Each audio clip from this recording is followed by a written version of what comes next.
we are here to listen to Ritchie Valens' album, Ritchie. I believe that this is a posthumous album from after Ritchie's very untimely passing, and of course, the day the music died.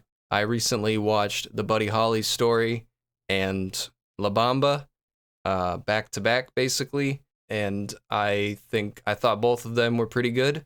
One a little better than the other, and it was La Bamba. I'm just gonna say it. It was La Bamba. La Bamba was an excellent, excellent movie. I'm hoping to do a video wherein I review it, as well as the Buddy Holly story, either together or separately. I'm not totally sure. I think they have a lot of complementary things that would benefit from a discussion of comparing and contrasting, but I don't know how to make that video not be 15 hours long. So I'm trying to work on the brevity of it, and we'll see how that goes. What's La Bamba? La Bamba is a 1987 movie about Ritchie Valens, starring Lou Diamond Phillips, and written and directed by Luis Valdez. It's very dramatic and character-oriented, and it's very good. I don't want to say too much about it, because I would like to save it for a video, but it's very good. It's a very good film. I recommend watching it. And it's got Buddy Holly in it and Eddie Cochran, because of course, you know, they both passed away on the same unfortunate evening. But it's a fantastic film that I would recommend anybody to watch, which I will do in my video that will probably be 15 hours long. I did really enjoy the movie, and I did really enjoy the music therein, and so we're going to listen to this. And with it being a posthumous album, obviously Ritchie had no quality control in this. It might have some demos, some unfinished stuff. I'm not holding it against the record. This is more just a celebration and an advertisement to watch my video essay when it's done. So here we go. Ritchie Valens, Ritchie, in 3, 2, 1.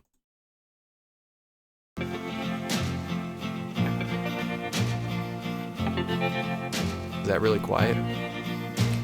Stay beside me, here beside Let me know if it's too quiet. Stay beside me day after day. When I'm feeling blue, let me look at you. Oh, my darling, please won't you say He's so young. stay Oh my God. beside me, help and guide me, never, never leave me alone. Trust and love me, be proud of me, let me keep your heart for my own. With your love, you make me strong. Come to me where you belong. Stay beside me, close beside me. You must know it's you I adore. You were meant for me. You will always be my true love forevermore. Oh.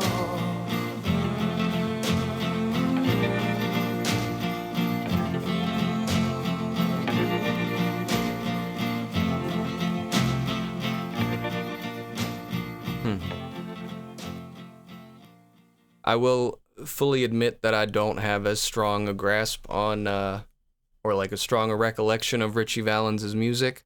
So I'm not going to be able to readily say, like, this sounds markedly different or similar to what he did on his album, like I just was with Buddy Holly. But I will say that that was nice and gentle and smooth. Obviously, it didn't have the power and explosiveness and the rawness that he's gonna have on some other tracks, I presume. But in regard to the voice, does not sound like it should be coming out of that face. I mean, he's 17. Most 17-year-olds sound pretty close to that, I would say. I certainly sounded. My voice was higher up than that at 17. I'm pretty sure, and I have songs to prove it. But I thought that was nice. I thought that was nice in general and not too bad. I do see that he has a couple of writer credits on some of these songs, including the next two.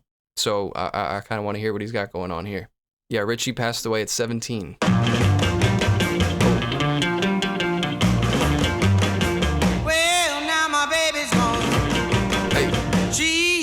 All alone. Well, now my baby's just gone. I don't have no one home. Every night so dark and lonely. My heart is heavy like a stone. Cry, cry all night. Oh, yeah. Well, now, little darling, come back home. Yeah, one time. Come on, little darling. Oh, one more time. Come on and say you'll be mine. Now that you're gone and left me, I'll always have you on my mind. Cry, cry all night. Oh my God. Oh, yeah. This is a hit. Well, now, little darling, come back home.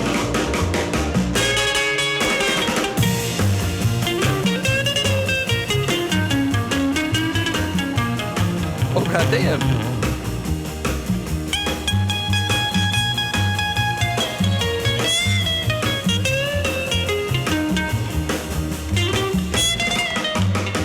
Well, now, little baby, I'm gonna leave my homestead. I'm gonna try and lose it from out of my head. And then if I can't lose you, I'm gonna die in my bed. Cry, cry all night. Oh, yeah. Well, now, little darling, come back home.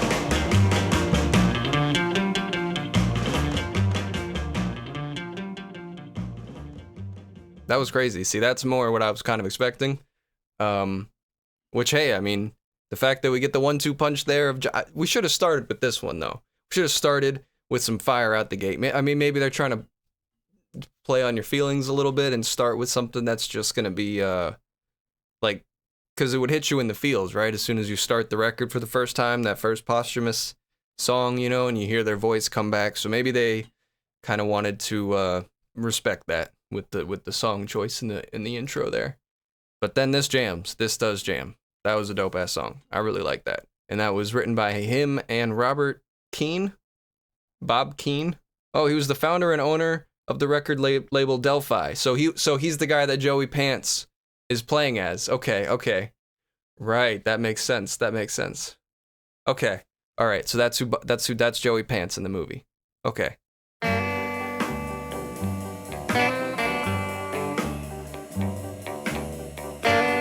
This is also written by Ritchie.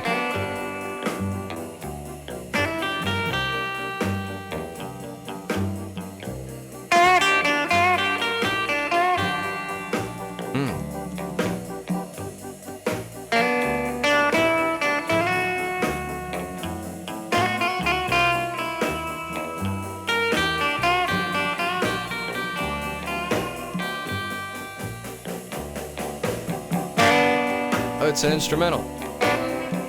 Oh. Okay.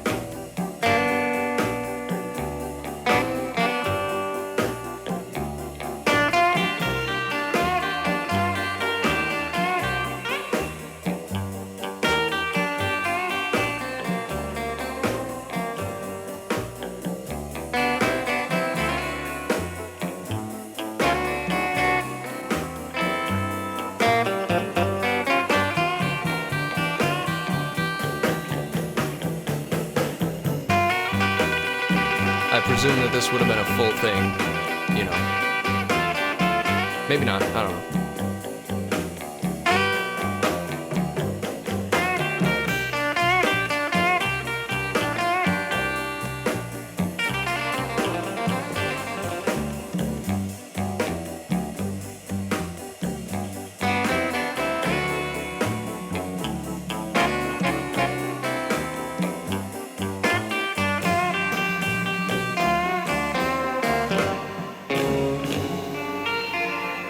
I kind of get a little bit of Chuck Berry vibes there. Maybe that's just me. It wasn't like super overt, so that could just be me, but... Well, this old man, he played one. He played knick-knack on my thumb. Knick-knack, paddywhack, give a dog a bone. This old man came a rolling on. Well, this old man, he played two. He played knick-knack on my shoe. Well, knick-knack, paddywhack, give a dog a bone. This old man came a rolling on. Well, this old man, he played four. He played knick-knack. Are these the real lyrics? I don't remember. Knick-knack, paddywhack, give a dog a bone. This old man came a rolling on. Yeah. Is it a counting song? I don't remember Knick Knack Paddywhack.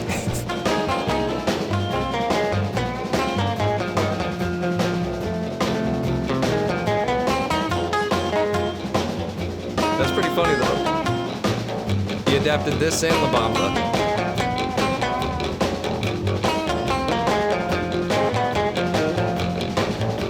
Well, this old man, he played fine. He played knick-knack all my time. Well, knick-knack, paddywhack, give a double. This old man came a rolling on. Well, this old man, he played sing. He played knick-knack on my sing. Knick-knack, paddywhack, give a double.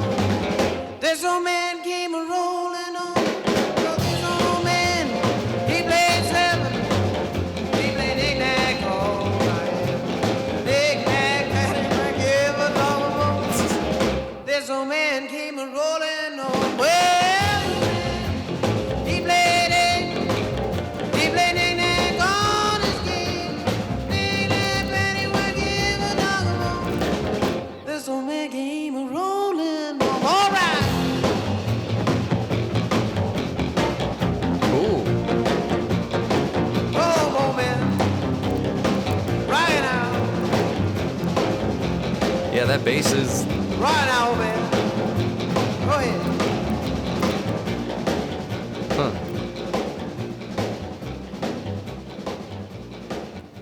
Yeah, I think, that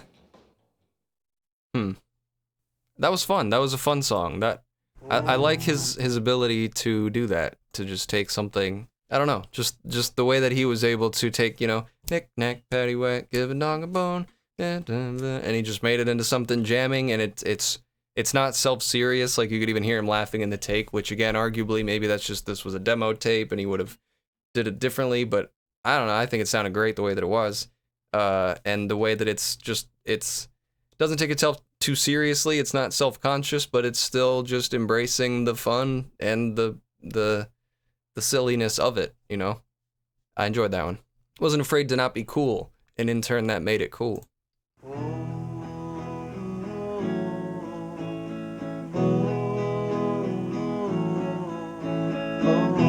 He wrote this one too.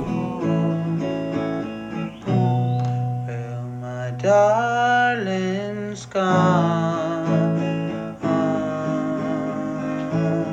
I'm left all alone. I don't know what I'll do. This sounds like an actual demo. 'Cause I miss her so.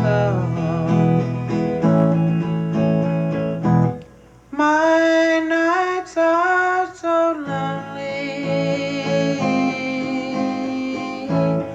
I cried all night long. 'Cause my darling's gone. I don't know what I'll do.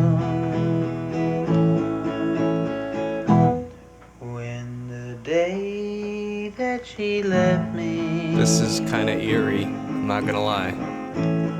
I never been the same, 'cause I love my darling, and I'll never be the same. My nights were so lonely, I cried all night long, 'cause my darling's gone, and I'll never be the same. Oh,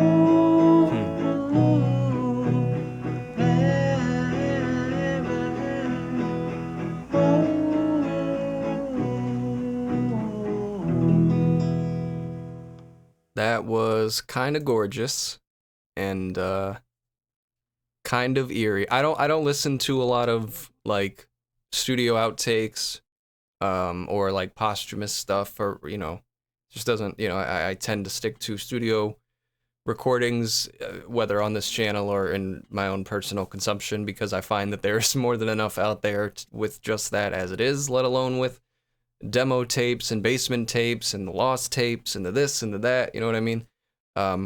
So I say all that to say that I'm not accustomed to hearing demos like this too often, where you can hear the rustling in the background and these pops and crinkles and maybe people walking around or whatever. But that was like super, super intimate. It reminds me of like the 50s blues albums, like I think Bo Diddley's album is just recorded in a day. Like one guy just goes out and holds the mic up and has him record his shit. So it kind of felt like that intimacy of that type of track, but magnified by the fact that they are in fact gone. That Ritchie is no longer here when you're listening to that recording. And I think it adds a haunting element to it that, I don't know, gives me a weird vibe, gives it a weird feeling to me. I do really like that song though.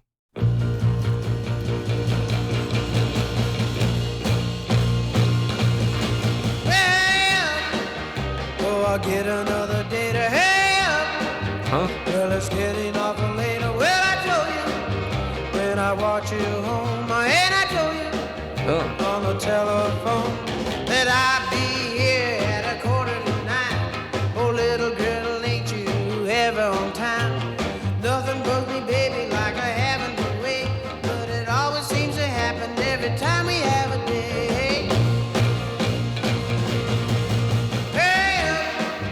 Well, come on, let's go. Hey up, we'll be late for the show. Hey up. That's kind of catchy. Oh yeah. Hey up. Hey up. Oh, I'll get another day to hey up. Well, it's getting awful later. Well, I told you when I walked you home, and I told you on the telephone. We got to the movie, baby, wouldn't you know? The only seats I saw were in the very last row. I just sat down and tried to watch the show. When you looked at your watch and said, come on, let's go. Hey up. Damn. Big homo, hey up. Don't you be so slow. Hey up. You gotta get home. Hey up. Hey up.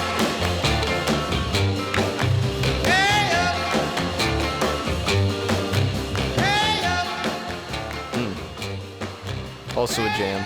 I feel like these ones have similarly to that Buddy Holly one, where they do obviously sound like they are from the 50s, but Ritchie's has there's a little bit more personality there, I feel like.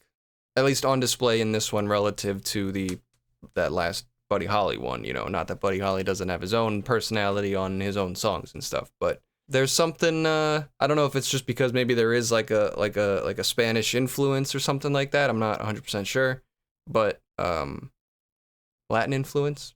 Sorry, I'm stupid. But yeah, I like that. I like what he brings to the table. That was nice and fun. It's like this weird yelp. Hurry up. I don't even know. I think that's kind of fun. That's memorable, you know?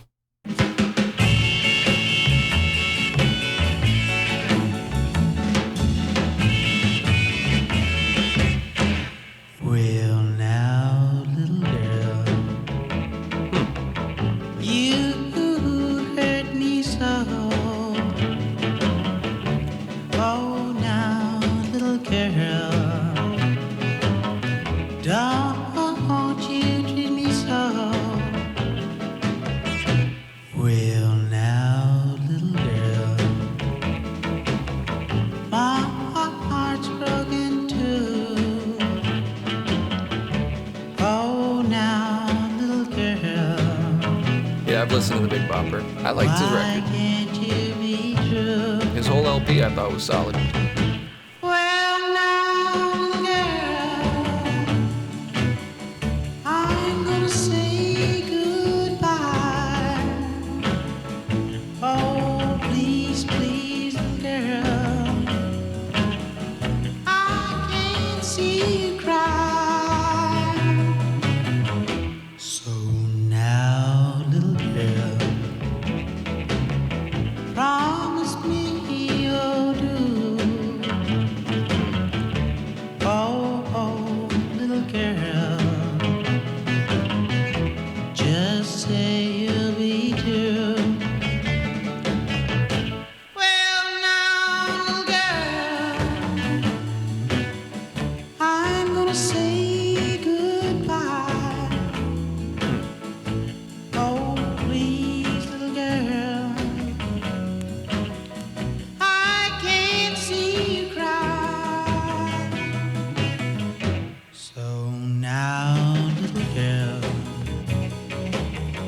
promise me you'll do. Oh, little girl, just say you'll be true. It was written about Eddie. Sharon Kathleen Shealy was an American songwriter who wrote songs for Glenn Campbell, Ricky Nelson, Brenda Lee, and Eddie Cochran. All these next songs, I believe, are written by Ritchie, or Ritchie and Joey Pantalone. Well, now I'm sitting here all alone, wondering what I'll do. Oh, little darling, where are you? Whoa, well, now I just don't know A lot more mellow what record. I'll do. Darling, 'cause I don't have you. That's why I'm so blue. Try, darling, you're the only one for me, and there'll never be no one else. 'Cause I love you.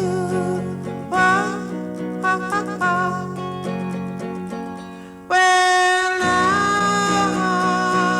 that I cry, just wishing and praying for you. Well, there is no one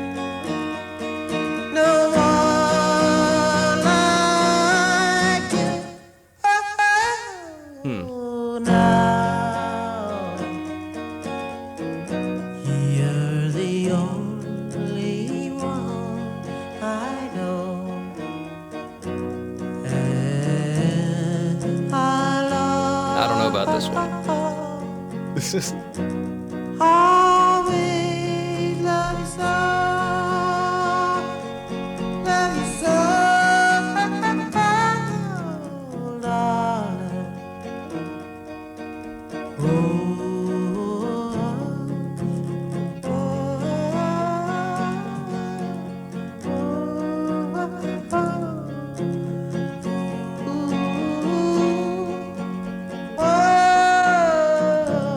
Now that you're gone.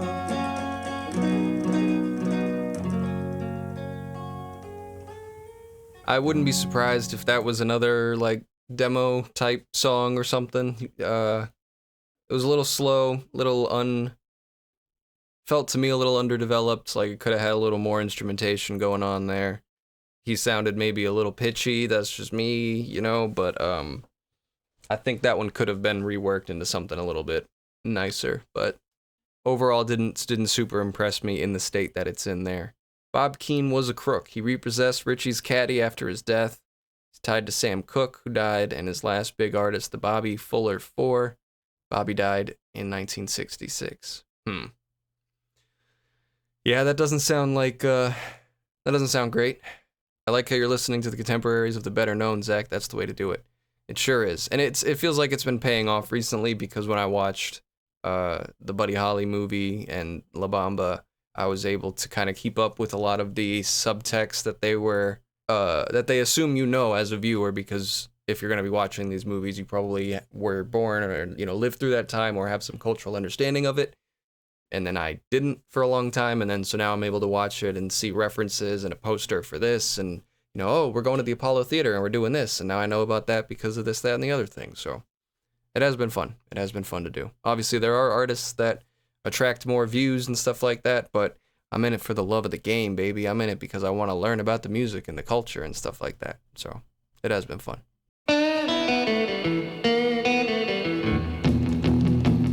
Ooh, a train song. Instrumental again?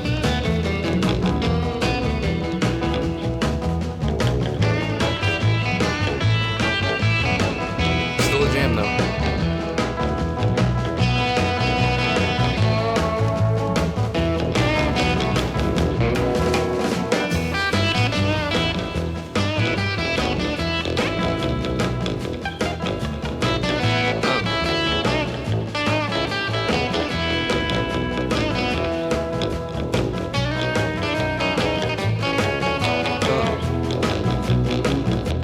That bass is crazy.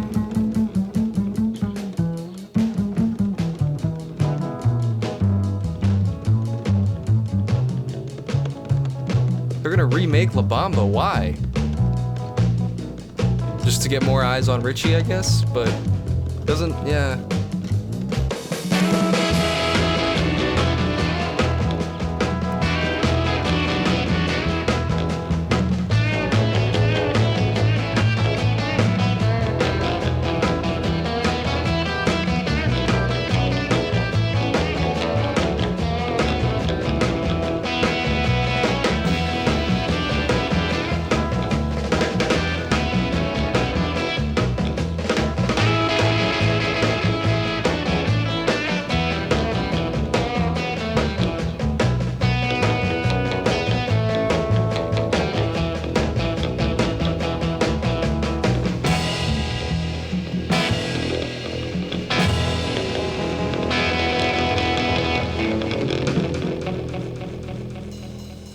I will admit I spent a little bit of that time trying to read about La Bamba remake, which it does appear is potentially happening. It's, you know, it's some kind of pre-production. So they've got the screenwriter Jose Rivera, who did The Motorcycle Diaries and On the Road.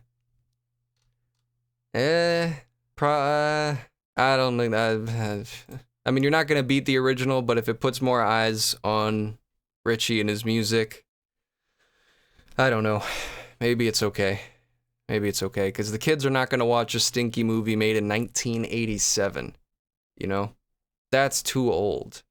So.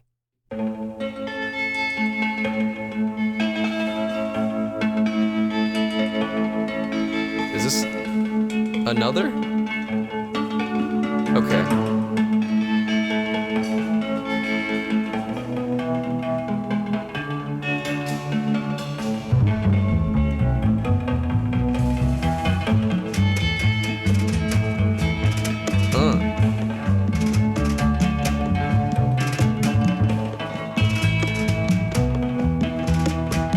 Those drums.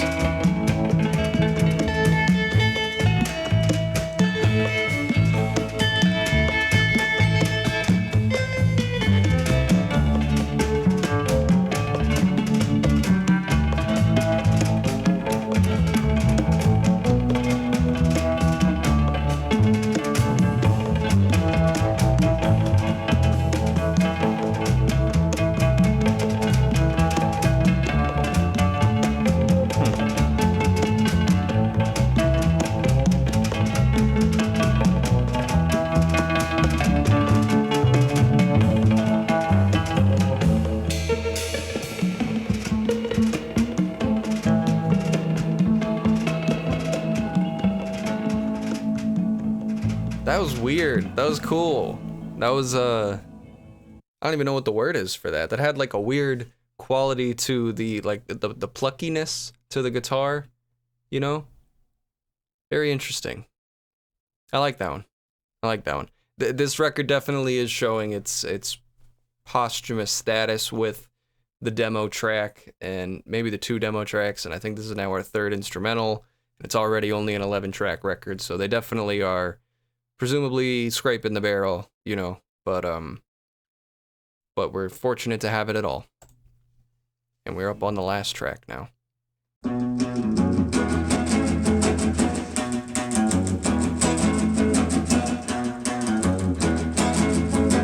Well, now, little baby, you got me going tonight. Whoa.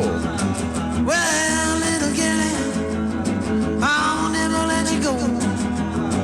Well, say, oh, little wrong. Well, now, little girl, I will never go. But leave you all alone.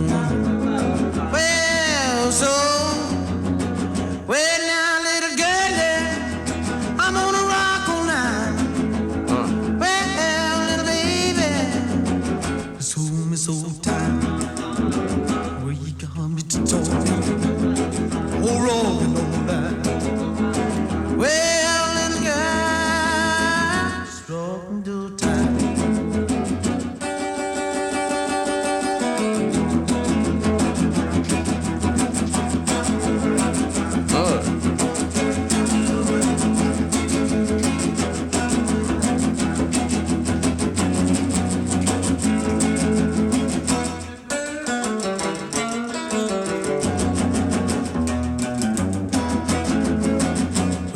Just kiss me, well, kiss me all night.